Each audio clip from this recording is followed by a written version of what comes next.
Nggih. Monggo nggih.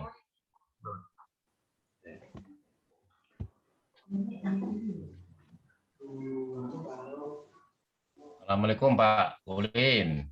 Waalaikumsalam warahmatullahi wabarakatuh. Sehat ya Pak ya? Nggih. Alhamdulillah. Ini kita lanjutkan untuk wawancara Pak Kepala Madrasah nggih. Nggih. Ini sudah ada Bu Sri ya Pak? Beneran ya? Yang kemarin Pak.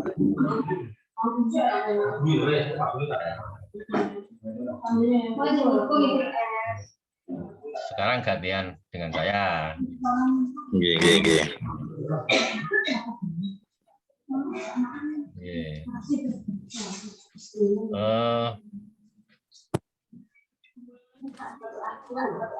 Pak Ulin untuk kurikulum ya. Kurikulum ya Pak. Kurikulum sesuai dengan ICM dan ICM ya. Pikiran dulu. Sesuai dengan ICM sudah menggunakan alokasi waktu nasional dan mata pelajaran nasional ya. Ya Pak. Itu memang syarat mutlak untuk dilakukan visitasi. Kemudian Pak Ulin punya SK calon kepala madrasah. Diklat ya. SK Pak ya. SK ya, SK. Ya. SK yayasan Pak.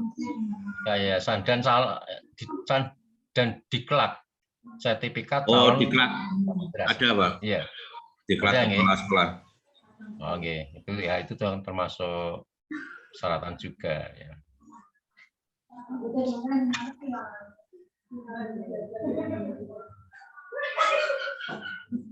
Kemudian yang ingin saya tanyakan,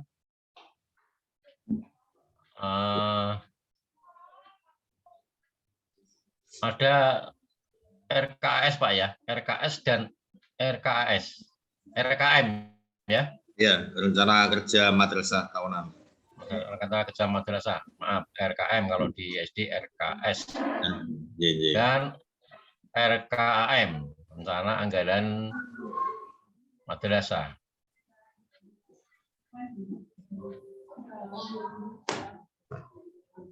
Di tahun 2001 ini sudah ada Pak ya? Sudah ada Pak. Ya.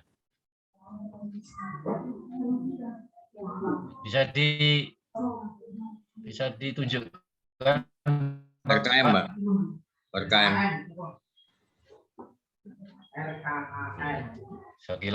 Sekilas saja ya. Nggih. RKM dan RKM. Juga IDS Pak, IDS. EDM, RKM.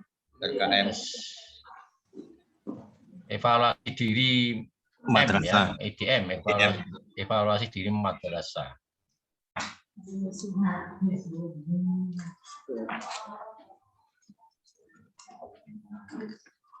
Kalau IDM berapa tahun membuat Pak? EDM 1 semester 1 kali. 1 semester 1 kali. 1 tahun 2 kali. Ya, memang idealnya begitu Pak ya. Ini untuk kelihatan kan? Oh ya, itu evaluasi madrasah ya. Ya Pak. Itu EDM-nya, kemudian RKM-nya ini. RKM.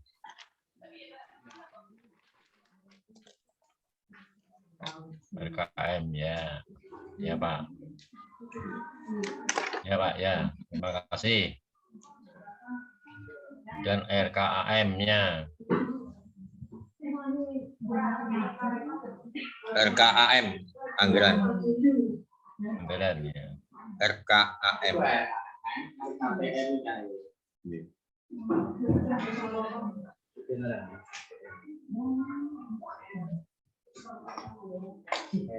Kemarin juga ditanyakan itu Pak ya, Pak Aulin ya. Yang itu ya ditanyakan. Tanyakan ya.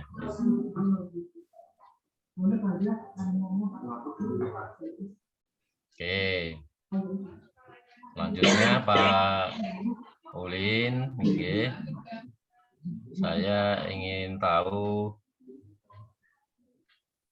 visi, misi, dan tujuan madrasah itu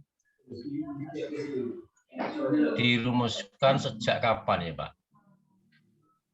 Ada 3. Sambil menunggu RKAM-nya.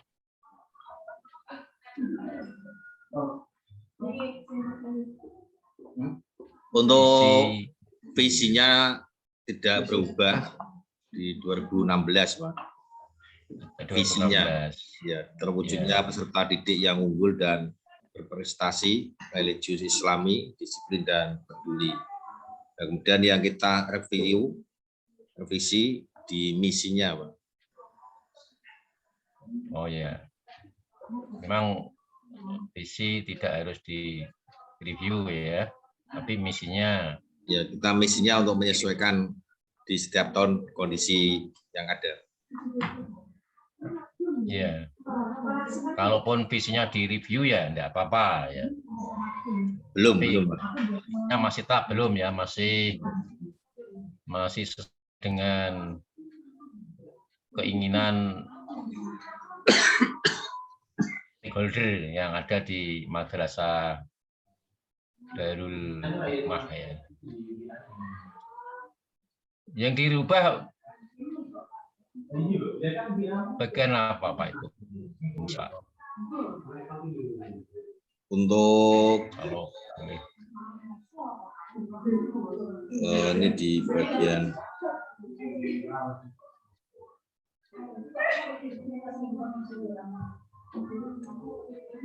tapi sudah memang direview Pak ya? Iya Pak. Direview kapan Pak itu Pak? Pak? Mungkin tahunnya Bapak ingat tahunnya saja. Di tahun 1 tahun atau 2 tahun yang lalu? 2 tahun yang lalu, Pak, 2019. 2 tahun yang lalu, 2019. Ya. Dan waktu review juga mengundang komite. Untuk review kita adakan rapat bersama komite, madrasah, guru, komite perwakilan wali murid, dan yayasan. Wali murid atau wali santri ya, dan yayasan ya. Ya. Ada daftar hadir, ada notulonnya, ada undangannya ya Pak ya. Betul. Ya, oke, terima kasih. Saya hanya ingin mencocokkan saja Pak ya. Itu termasuk dokumen yang masuk di dalam butir penilaian di instrumen akreditasi 20.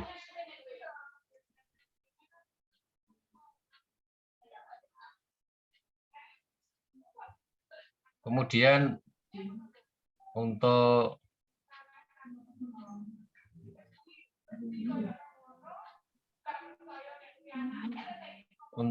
ini Pak, kedisiplinan siswa Pak ya. Ya Pak. Kedisiplinan siswa, kemudian kepatuhan siswa, itu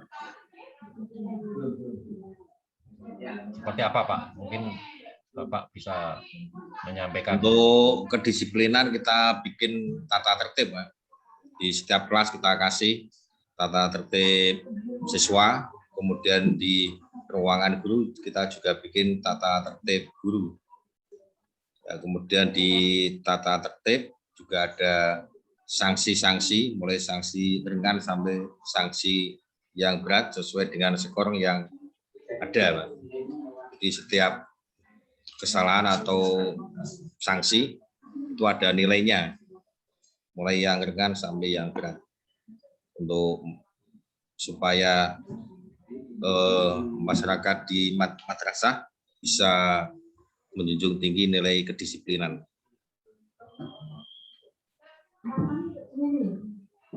Oke. Kan untuk kedisiplinan kan ada kedisiplinan waktu, kedisiplinan berpakaian. Iya, Pak. Untuk kedisiplinan waktu guru dan siswa datang ke sekolah, kemudian juga waktu pembelajaran, itu sejauh mana, Pak? Apakah sudah sesuai dengan keinginan madrasah dan juga keinginan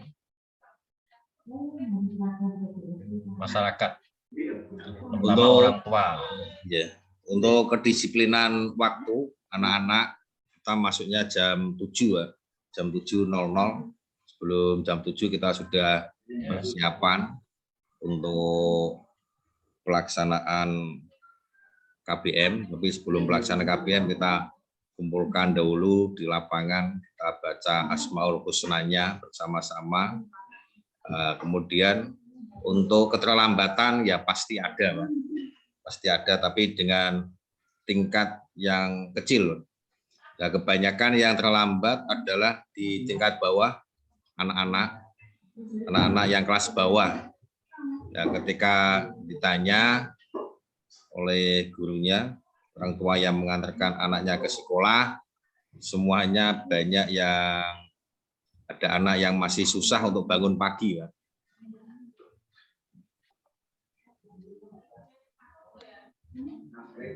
Ya, untuk yang kelas-kelas atas semuanya bisa tepat waktu.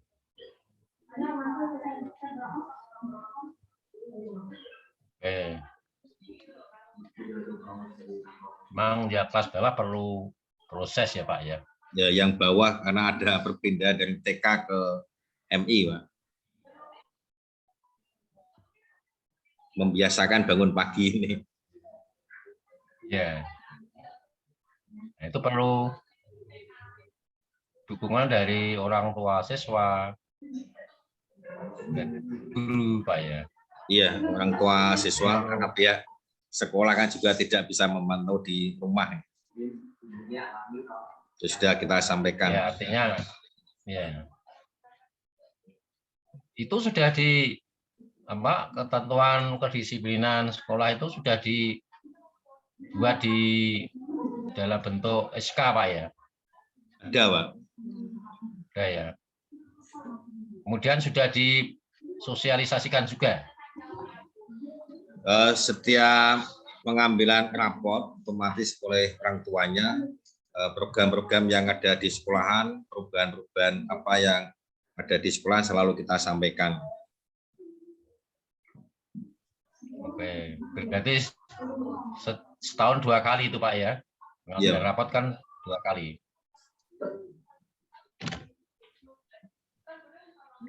Apakah selama ini ada yang keberatan, Pak, dari orang tua kaitannya dengan kedisiplinan yang sudah disepakati bersama?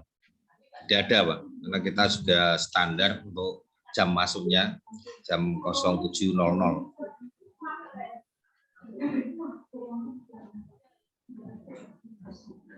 Ya, saya kira semua orang tua itu menginginkan sekolah atau madrasah itu ya menerapkan disiplin ya, karena itu kan semua untuk putra-putrinya ya. Ya, betul.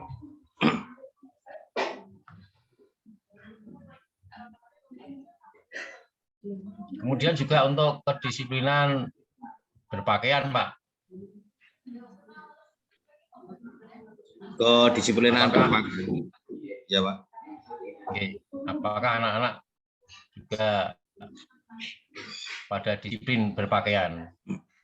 Untuk berpakaian selalu kita sampaikan hari Senin, Selasa, merah putih, Rabu, Kamis, batik, kemudian Jumat, Jumat sehat, Jumat bersih, memakai seragam olahraga, senam, kemudian Sabtu pakai pramuka. Ya, Jadi Sabtu pramuka. ya, Sabtu pakai pramuka. Jadi ada 4 seragam, 4 setel seragam di dalam 1 minggu. Jadi tidak ada anak yang salah pakai kostum. Tidak pernah ada yang salah, Pak ya? Tidak ada, Pak. Karena kita sudah mensosialisasikan dan ada grup WA di setiap kelas. Jika ada orang tua yang lupa hari ini mau pakai apa, langsung telepon ke wali kelasnya. Oh iya, Pak. Berarti ya perhatian orang tua atau dukungan orang tua juga bagus, Pak ya? Ya, karena takut kalau salah kostum anaknya menangis ya. Sampai sekolah menangis, nggak pulang gitu. Ya. Apalagi anak-anak kelas bawah itu ya, Pak ya? Iya, makanya kan tidak mau disalahkan anak, lebih bagus tanya dulu ya. Bagaimana dengan anak yang kurang mampu, Pak? Apakah bisa itu memenuhi seragam Untuk madrasah? sekolahan kita ada namanya dana sosial, Pak. Dana sosial yang kita kumpulkan di setiap Jumat beramal. Dari dana itu jika ada anak yatim, orang tua yang tidak mampu, dana sosial itu bisa untuk membantu. Misalkan kekurangan atau enggak ada seragam, kita bantu seragamnya. Yang tidak bisa beli buku, ya kita bantu untuk bukunya. Dan untuk anak-anak yang yatim dan tidak mampu, kita gratiskan. Gratis dalam misalkan iuran tes atau buku-buku gitu.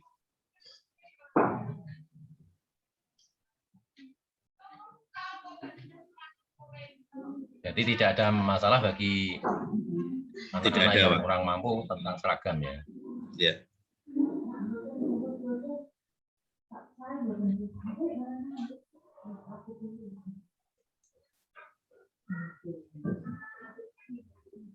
Kemudian di madrasah selama ini apakah ada perkelahian antar siswa atau bullying, Pak? Bullying. Kalau sifatnya perkelahian tidak ada, Pak. Artinya perkelahian yang berujung balas dendam. Jadi maksud perkelahian di sini. Perkelahian yang berujung balas dendam itu belum pernah ada. Nah, kalau perkelahian yang sifatnya guyon, istilahnya kesodok ataupun yang lain, kemudian memukul temannya menangis, kemudian lapor ke kantor, Bu, tuh nangis Bu, nah, terus panggil, kasih tahu langsung cepat kita tangani. Jadi tidak berkepanjangan menangisnya. Jadi tidak sampai istilahnya pembulian gitu. Ya. Jadi masih standar. Sering terjadi tidak, Pak? Itu sering terjadi tidak? Tidak, Pak. Sebab kita berada di lingkungan yang ada pintu gerbangnya juga, artinya kita selalu memantau jarak istirahat siswa, radiusnya, kalau lebih ini kita kasih sanksi, ada batas gitu. Apakah madrasah sudah membuat regulasi, Pak, tentang itu, tentang bullying atau istilahnya sekarang perundungan? Karena ini baru yang digulirkan ya Pak, tentang perundungan ini loh. Jadi ini saya pun juga baru memahami, membaca tentang perundungan ini. Kemudian di rapat kepala madrasah juga belum pernah disampaikan yang kayak gitu. Sehingga karena belum pernah disampaikan, kami pun juga belum membuat namanya regulasi. Tapi untuk praktek-praktek penanganan sudah dilaksanakan. Prakteknya sudah dilaksanakan, sudah ada upaya-upaya, tetapi regulasi Ya, regulasinya yang belum. ya belum ya. Ya, karena kita belum ada juknisnya dari atasan, Pak. Ya. Tapi sudah pernah disampaikan ke orang tua atau ke komite tentang itu, Pak. Yang tentang Ya, program tentang pembelajaran itu ya, perundungan belum, Pak. Karena kita juga baru tahu hari ini, Pak. Artinya biasanya kalau ada informasi apa di tingkat KKM itu kelompok kerja madrasah, kumpulan kepala-kepala MI sekecamatan, biasanya ketua KKM ada informasi kabupaten, kemudian menyampaikan ke kepala madrasah masing-masing, dan sampai hari ini belum ada pembahasan di situ di tingkat KKM. Ya, biasanya sekolah kan menunggu kebijakan dari atas dulu. Ya. Nah, nanti lain kali, lain waktu, Pak Ulin bisa menyampaikan ke forum KKM, Pak ya, perlu dibuat rumusan tentang perundungan. Ya, Pak. Ini memang instrumen yang baru ini memang ada, Pak ya. Ya, memasukkan perundungan itu di dalam penilaian akreditasi tahun 2020. Ya. Itu dibuat regulasi dulu dalam bentuk surat keputusan kepala madrasah, kemudian disosialisasikan dan kemudian dilaksanakan, kemudian akhirnya bisa menjadi budaya, Pak. Menjadi budaya, sehingga harapannya tidak akan terjadi perundungan. Ya, ini kaitan di medsos kalau saya baca, Pak. Dampak-dampak pembulian di medsos ya. Ya. Jadi untuk etika bermedsos ini tujuannya kayak. Iya, Pak.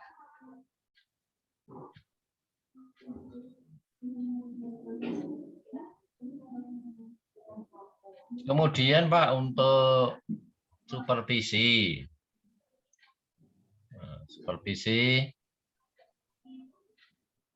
di madrasah di MI Darul Hikmah ini, Bapak melaksanakan supervisi berapa kali, Pak, dalam 1 tahun? Minimal satu semester 1 kali, Pak. Dalam 1 semester. Ya. Paling tidak 1 kali. 1 tahun berarti 2 kali. Bisa didengar, Pak? Jelas, Pak. Jelas nggih? Yeah. Supervisi, Pak. Jenengan melaksanakan supervisi kita laksanakan minimal 1 semester 1 kali, Pak. Semester 1 kali. Yeah. Ada programnya? Ada, Pak. Ada. Kemudian ada buku pelaksanaannya? Ada, Pak. Kemudian ada buku evaluasi? Ada. Buku evaluasi pelaksanaan supervisi? Ada, Pak. Ada, Pak? Ada. Kemudian ada buku tindak lanjut hasil evaluasi supervisi? Ada, Pak. Sedang ya. Ada 4 buku itu, Pak ya. Program, pelaksanaan, evaluasi, kemudian tindak lanjut. Kemudian ada laporan. Nah, buku laporan hasil supervisi. Ya.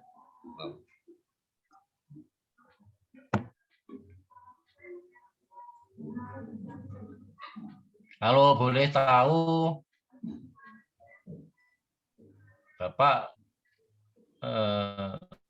melakukan supervisi itu didokumentasi tidak, Pak? Dan divideokan? Ada, Pak. Foto, video, Ada, ada. foto, video ada. Ada. Kemudian kalau boleh tahu hasil evaluasinya itu misalnya apa, Pak? Bapak bisa memberi contoh hasil evaluasi supervisi terhadap guru-guru di MI Darul Hikmah. Untuk hasil evaluasi terkait pembelajaran, ya biasanya kita mengamati ya, mengamati dalam pelaksanaan guru di dalam kelas. Apakah kunjungan kelas ya, Pak ya? Ya, kunjungan kelas langsung. Kunjungan kelas nggih. Ya. Kunjungan kelas kita mengamati apakah sudah sesuai dengan rencana pelaksanaan pembelajaran di dalam pengajaran mulai awal inti sampai penutup.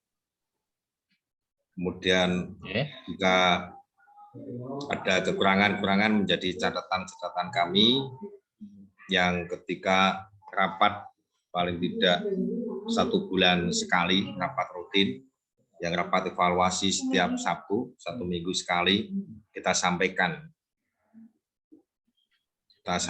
kepada guru yang bersangkutan langsung di dalam forum rapat. Catatan-catatan. Kemudian dilakukan tindak lanjut, Pak ya? Ya, tindak lanjut untuk pengamatan. Kemudian ada supervisi administrasi guru kelas. Nah, tindak lanjut hasil supervisi itu contohnya apa, Pak? Tindak lanjut. Ya. Ya. Oke, contohnya, Pak. Ya, contohnya dalam proses pembelajarannya ini yang menjadi catatan-catatan awal, apakah sudah ditindaklanjuti ataukah belum, maka di supervisi berikutnya ada perubahan. Ada perubahan sesuai hasil rapat itu. Jadi untuk mengikuti apa yang sudah ditulis di dalam konteks rencana pelaksanaan pembelajarannya itu.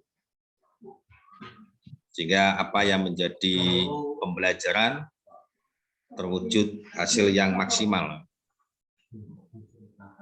Yang disampaikan sampai ke penilaiannya.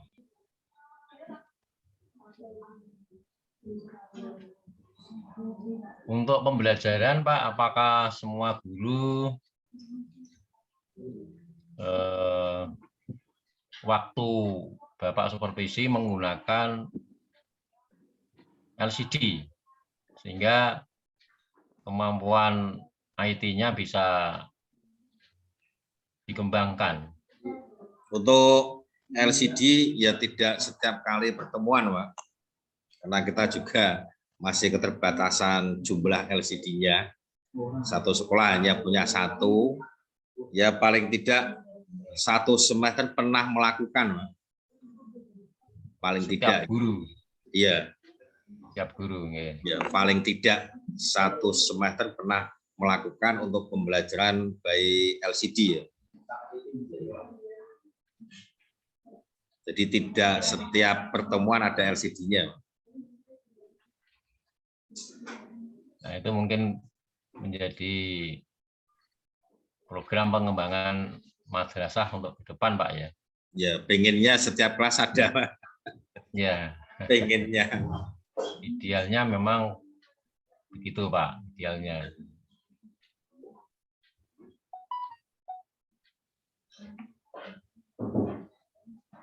Kemudian untuk pengelolaan guru, Pak. Pak Kepala Madrasah kan punya guru 8 ya. 8 ya. 8, kemudian punya tenaga administrasi 1. Ya. Penjaganya punya enggak, Pak? Untuk penjaganya ini bersama-sama. karena kita di lingkungan pesantren. Oh gitu. Nah, ini untuk mengelola tenaga guru dan tenaga kependidikan itu kan perlu manajemen yang baik, Ya, Pak. mulai dari rekrutmen, kemudian membagi tugas sesuai dengan kompetensinya. Itu bagaimana selama ini yang Bapak lakukan seperti apa? Untuk rekrutmen tenaga guru, ya, saya minta untuk bikin surat lamaran, kemudian mencantumkan lampiran-lampiran, fotokopi KTP, KK, akte, sampai ijazah awal sampai ijazah akhir, dan status terpenting untuk bisa mengajar di MIS ini adalah S1 pendidikan. Kalau tidak S1 berarti bukan sebagai tenaga pendidik. Ya, memang syarat minimal, Pak ya. Ya, karena terkait juga dengan di data emis simpatika ya, data online di Kemenak, Pak. Kalau tidak S1 diklik tidak bisa, Pak. Kalau sebagai tenaga pendidik kliknya harus S1. Harus S1. Ya. Jadi oleh sistem itu yang diakui adalah S1-nya. Iya. Berarti gurunya sudah S1 semua, Pak ya? Alhamdulillah sudah semua, Pak. Iya. Ya, yang tenaga administrasi? S1, Pak. S1. Iya. S1 juga ya. Iya. Berarti Pak Urin pernah seleksi guru? Ya. Ya. Malah menyeleksi guru yang akan mengajar di MI Darul Hikmah ini.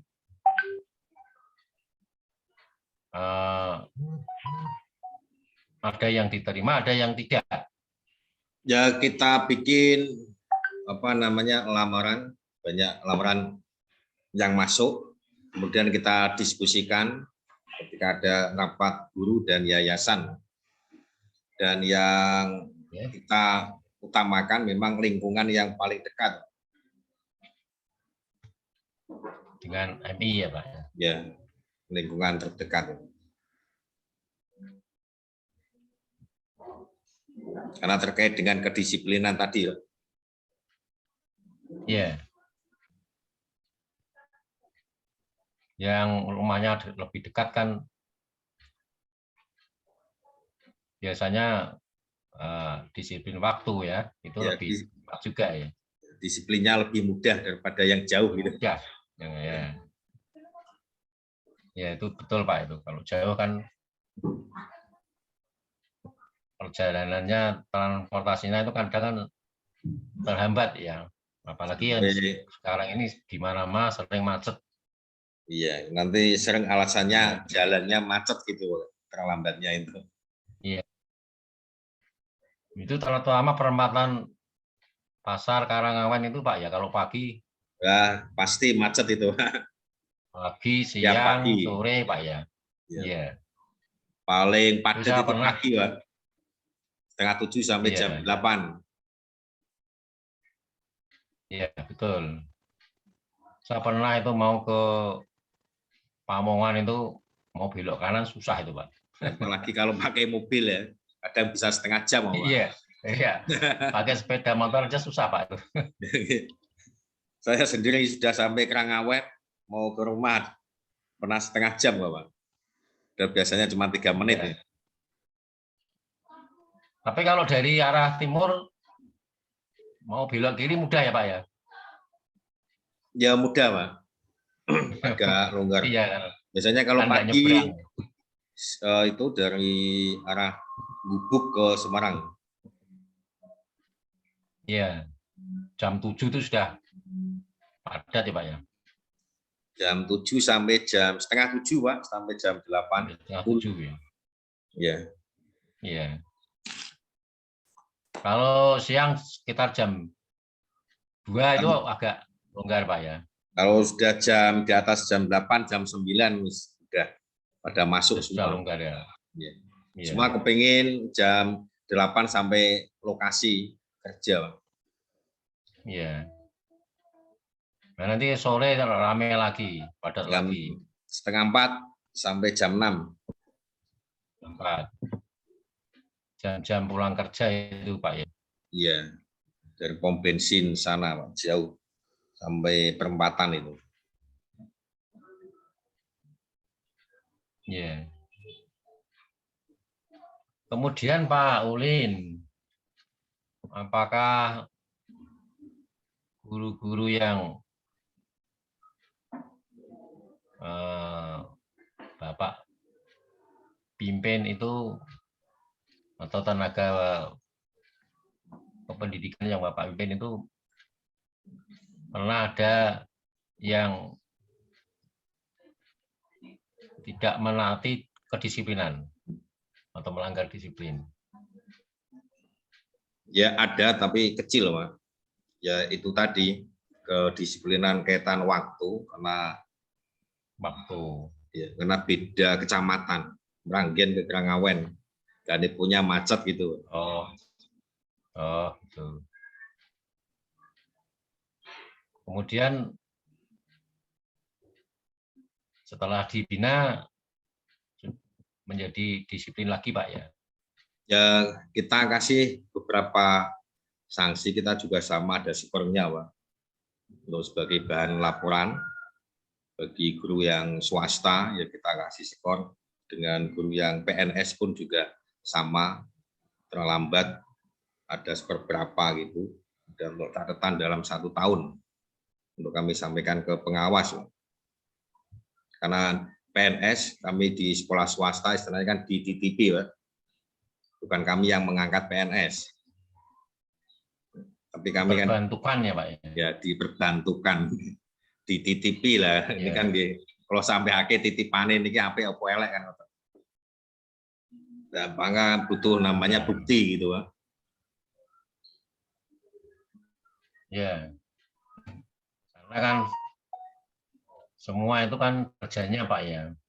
Iya. Itu kan termasuk bagian dari penilaian kinerja. Iya. Nah, sanksinya itu seperti apa Pak? Yang sudah pernah Pak Ulin terapkan? Untuk sanksi ringan, biasanya kalau di sini kan ada kesempatan potongan Pak. Kalau yang swasta itu ada potongan harian. Kalau yang PNS pun juga sama. Nanti uangnya dikumpulkan Pak. Oh, potongan gaji? Iya, bukan gaji ya. Setelahnya kalau PNS kalau terlambat sekian, kalau tidak berangkat sekian gitu. Oh, itu salah satu contoh sanksinya Pak ya. Ya, sanksi administrasi ya. Sanksi apa itu? Sanksi denda itu Pak.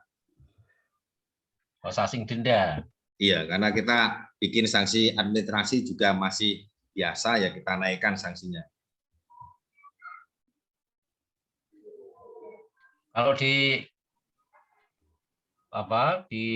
peraturan kedisiplinan PNS kan tidak ada Pak sanksi denda itu. Sanksinya adanya sanksi administrasi ya. Ya, karena kita Sanksi di sekolah swasta Pak, sanksi. kebanyakan gurunya yang mengangkat yayasan dengan honor yang sangat kecil. PNS sertifikasi yang punya pendapatan sangat tinggi, kalau tidak bisa memberikan contoh kan harus dikasih sanksi kayak gitu. Ya. Berarti sudah pernah diberikan sanksi teguran, lisan, Sudah Pak. Tulis, masih tidak diindahkan baru denda itu Pak ya. Iya. Nah, kalau teguran lisan itu saya hanya menyampaikan ke pengawas, Pak.